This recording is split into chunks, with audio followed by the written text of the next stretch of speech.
तर हाय मित्रांनो, मी आणि माझा मेहुणा निघलो होतो थेट आज सासरवाडीला. आता फार्म हाऊसवरून आपली गाडी काढली मित्रांनो. गाडी काढली, म्हणलं चला आता लागू रस्त्याला लागलो मित्रांनो. तर पुढं गेटपर्यंत आलो. खालती रोडचं काम चालू होतं. खाली काम चालू असल्यामुळं खालती गाडी नाही जमली मित्रांनो. त्यामुळं गाडी वरूनच घेतली. म्हणलं जावं सनसन. बघितलं पहिलं गाव लागलं आपल्या धानोऱ्याचा एक व्हिडिओ घेतला. म्हणलं बघू काय. तर इथं पण काम चालू होतं. तर घराचं काम चालू होतं मित्रांनो, टाके वगैरे बसवणं हे ते.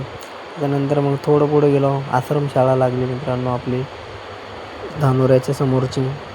पण नंतर गेलो, म्हणलं कानिफनाथ महाराजाचं प्रसिद्ध मंदिर आहे कान्होबा टाकळीचं. म्हणलं त्याचा पण व्हिडिओ घ्यावं. येता देवाचं दर्शन घेतलं मित्रांनो. दर्शन झालं. तसंच म्हणलं फायनली आता आपण आपल्या घरी आलो मित्रांनो. लाईक करा, सबस्क्राईब करा. आपली परी भेटली छोटी.